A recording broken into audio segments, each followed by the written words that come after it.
We head to the bottom of the 7th here at Tropicana Field in the rubber match between the Angels and the Rays. Tampa Bay clinging on to a 3-2 lead. The Rays this year, a remarkable 9-1 in one-run games, trying to make it 10-1. They need 6 more outs in the field, but looking for some insurance here. Mitch Ferris still out there for the Angels, as it'll be Caminero, Simpson, and Mesa Jr. 4, 5, and 6 for Tampa Bay. Today's 7th inning stretch was presented by Union Home Mortgage, the official mortgage partner of the Tampa Bay Rays, and today's Kids Run the Bases is presented by Repa and Associates, building a better Florida. Caminero leads things off. The third baseman has been on base 3 times with a pair of singles and a walk.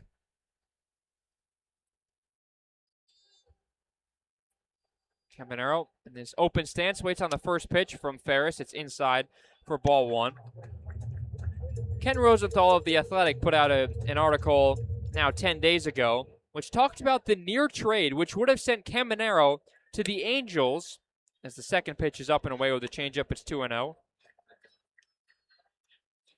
Caminero would have been part of a package with Carson Williams and potentially others for, of all people, Shohei Ohtani. Yes, that's right, as Junior takes the 2-0 for a strike from Ferris. The Rays were in on Ohtani, and it was more than just they had an outside chance. The 2-1 is way inside. It clanks off the ad board behind home plate, and Caminero's in a favorable count. But Ohtani, who ended up staying with the Angels in 2023, he was a free agent after the 2023 season. It was widely expected the Angels were not going to re-sign him. The 3-1 home is inside, and it's ball 4. Caminero's on base for a 4th time today. He's drawn a pair of walks in addition to 2 singles. And now Chandler Simpson bats, who's 0 for 3. But imagine if Shohei Ohtani was a Tampa Bay Ray. How would the baseball world have viewed him? He still would have been, I think, baseball's unicorn. But imagine if Shohei Ohtani was in St. Petersburg, even if it was only for 2 months, at the trade deadline in 2023, and the Rays probably would not have signed him to the contract that he has now. It was the Dodgers that did that in a big way, one of the biggest contracts in baseball history. Simpson takes the first pitch from a strike. Here's the second one, showing bunt.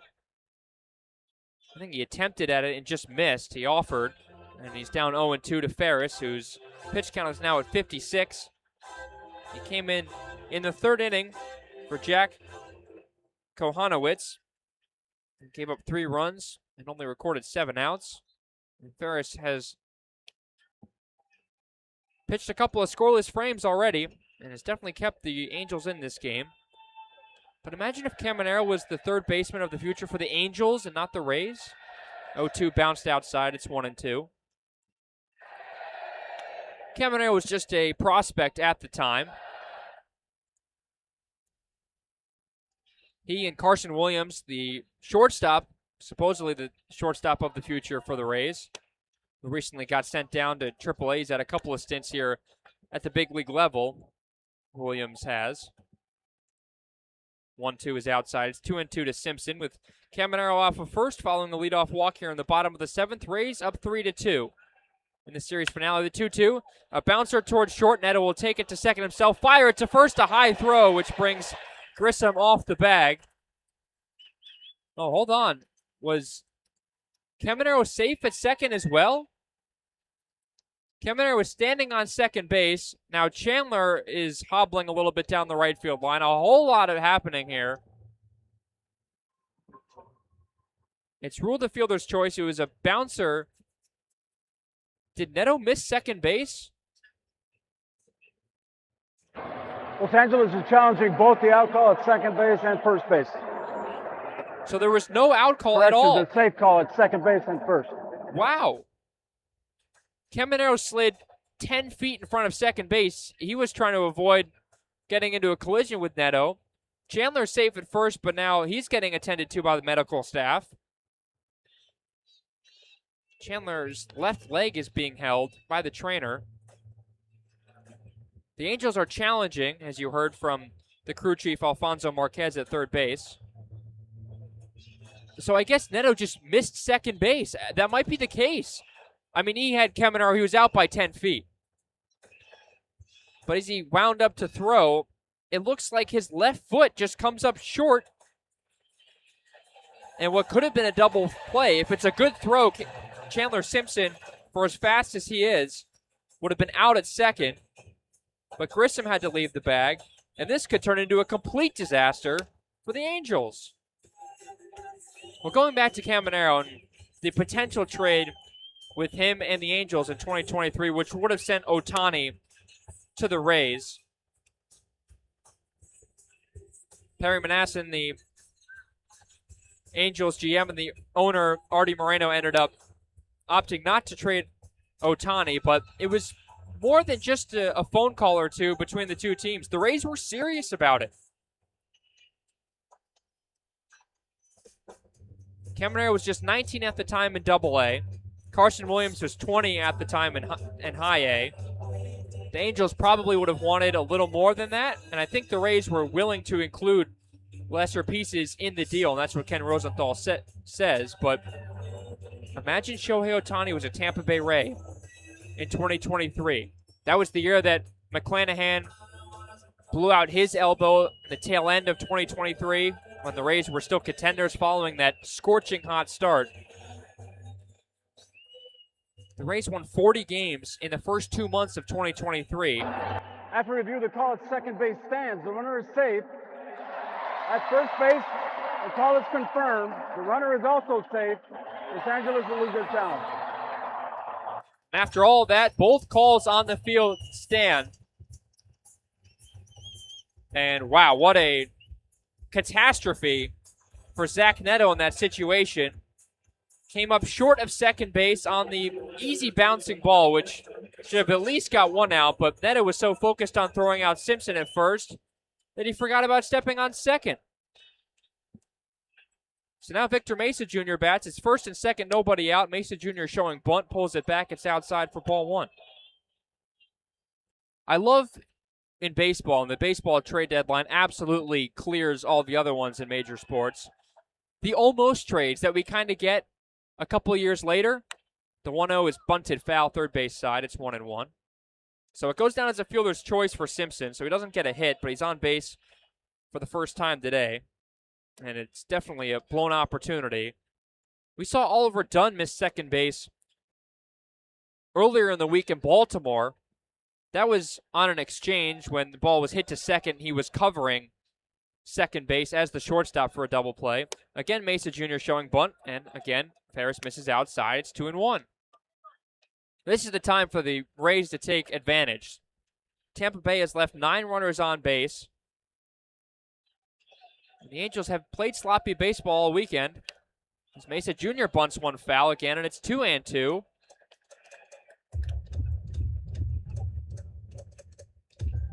But the almost trades that we get in baseball, I think, are awesome.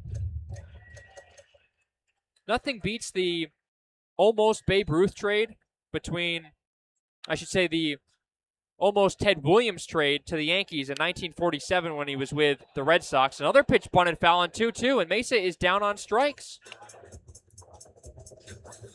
This has just been an inning of the Rays and the Angels giving each other outs. And now Kurt Suzuki will come out. The first-year manager in a one-year deal will grab the ball from Mitch Ferris, who is going to end up getting a nice hand from his teammates in the dugout. And he's already getting applause on the mound. He kept the Angels in this game. Suzuki saying some nice words to him and giving him a pat on the back, and now makes a signal to the bullpen. And the Angels will call on another southpaw. It'll be Drew Pomeranz, who got the last 3 outs of yesterday's game. And we'll see if Pomeranz can keep the Angels' deficit at 1. The Rays lead 3-2 with 2 on and 1 out following the failed bunt with 2 strikes from Mesa Jr. We'll be back in a moment here on the Rays Radio Network. For the second time in as many days, it is Drew Pomeranz to take the hill for the Angels. pitched the 9th yesterday, walked 2 guys, and made things a little more interesting than Kurt Suzuki and the Angels staff would have wanted. He's back out there for a second consecutive day of work in 19 games this year. He's pitched 17 innings. He's got an ERA of 6.35, has struggled for a good majority of it. The veteran left-hander, 0-3 this year. 14 strikeouts in 17 innings. Now at the age of 37, the Angels being the 8th team he's pitching with, facing Cedric Mullins, who swings and misses at the first offering, and it's 0-1. Mullins today 0-2 with a walk. Angels and the Rays in the final game here at Tropicana Field. The Rays have played really well against the Angels here at the Trop. The Angels took 2 out of 3 last year at Steinbrenner Field in a high-scoring series, kind of like this one. 0-1 catches the outside corner. It's 0-2. These teams, as I was talking about before the break, nearly made a blockbuster deal at the 2023 trade deadline. The 0-2 home is up and in to Mullins, and it's 1-2. Shohei Ohtani, who was on the trade block in 2023 in the final year of his initial deal with the Angels, nearly ended up being a Tampa Bay Ray. The 1-2 fouled straight back again from Mullins. And the count remains 1 ball and 2 strikes. In the bottom of the 7th, Rays up 3-2 over the Angels. Caminero is on second, Simpson's on first in what has been an everything but ordinary inning. It was a routine double play ball, which ended up at no outs. The only out was recorded on a 2-strike bunt attempt.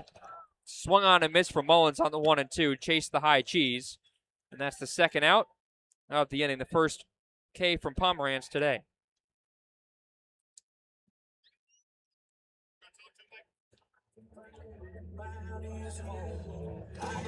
Logan O'Hoppe going to chat with Pomeranz here. I mean, had Ohtani been traded for Caminero, Carson Williams, and others, let's say, from the Rays in 2023, that would have been one of the biggest deadline deals in a while.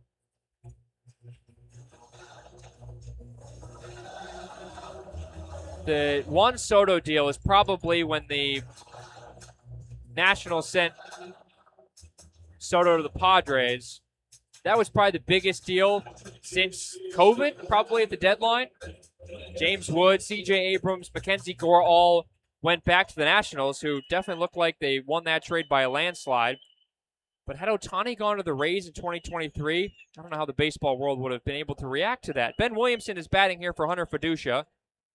Takes the first pitch down and in. A good block from O'Hoppe to keep the runners at first and second. 2 men out here in the bottom of the 7th. Rays holding on to a 3-2 lead. They scored all 3 runs in the first third of the game. 1 in the first and 2 in the third. Angels scored 1 in the top of the 7th. Rays looking to respond. Williamson takes a strike. It's 1-1 on the outside corner.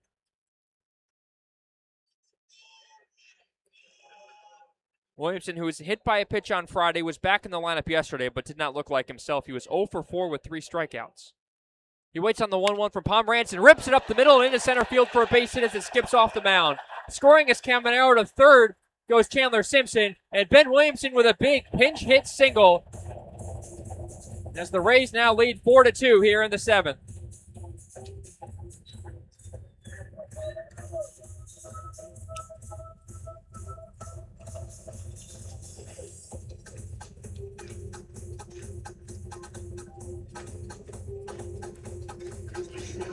Just a simple approach from Ben Williamson. That's what he does so well. And the Rays first and third. And still 2 men out. And now it's Taylor Walls that gets a chance. Batting from the right side again. Facing Pomeranz for the first time. Shows bunt, pulls back. And it's ball 1.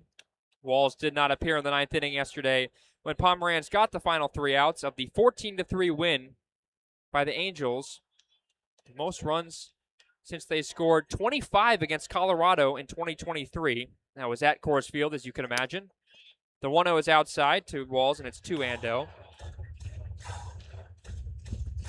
We're going back to the almost trade. It would have really been something had the Rays had a 2-way superstar in Shohei Ohtani, and it definitely would have helped considering Shane McClanahan, just a couple weeks after the deadline in 2023, was hurt.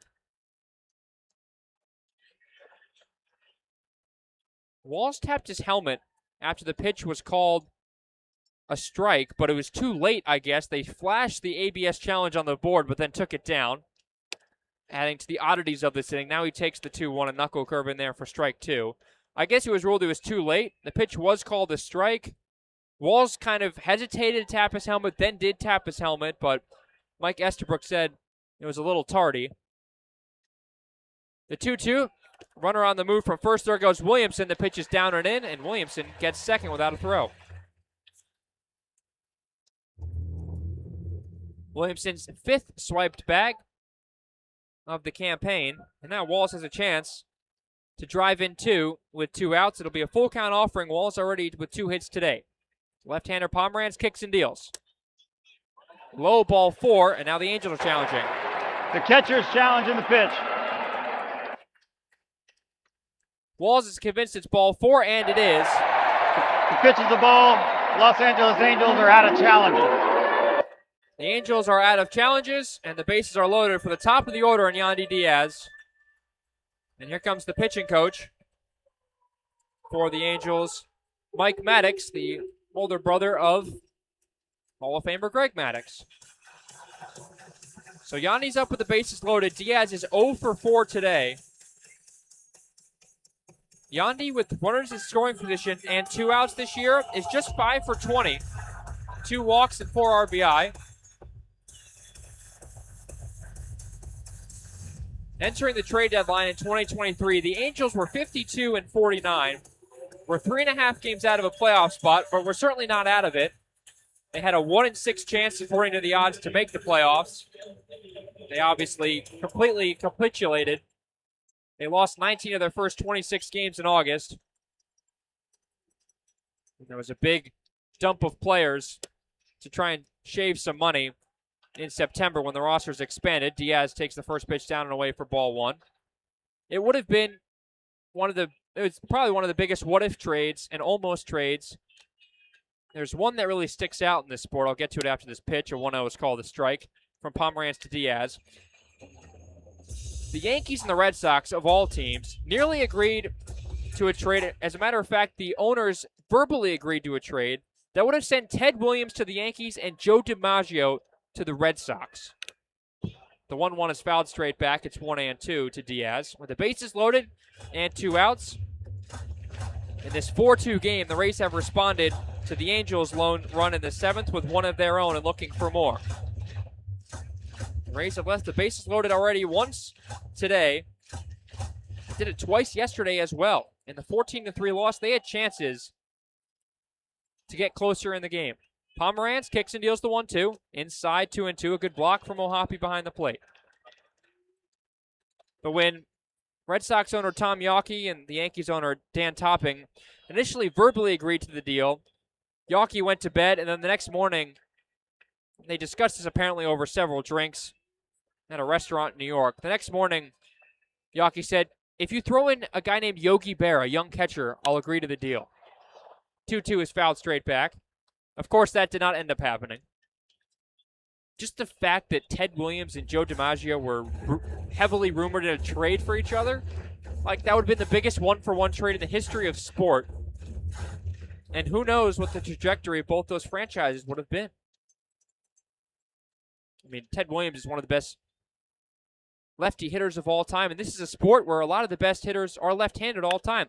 Diaz cranks the 2-2 pitch high and deep to left field, and it's hooking foul, though. Ends up in section 137.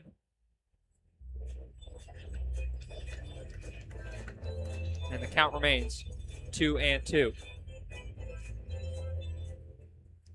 With runners in scoring position, Yandy is hitting .405, but with 2 outs, it's not as good.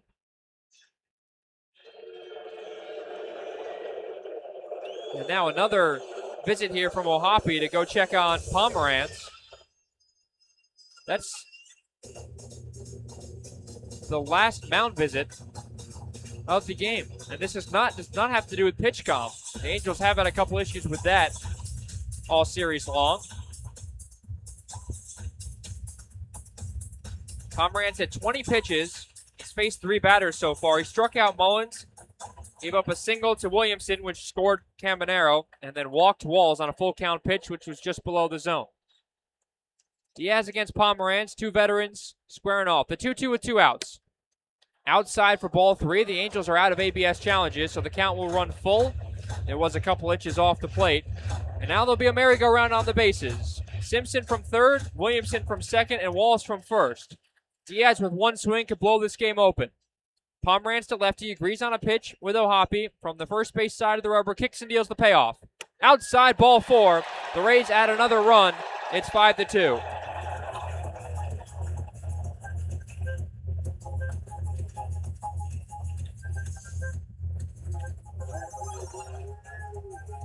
Scoring is Simpson. To third goes Williamson. Taylor Walls gets to second base. The Rays have been patient a lot this series against an Angels bullpen which ranks towards the bottom of the majors in many of the important statistical categories. Aranda takes the first pitch up and in for ball number 1. Walks, and walks galore for the Rays today at the plate. The Rays have drawn 9 walks as a team. They've only struck out 6 times. That is not a recipe for success if you're Kurt Suzuki and the Angels.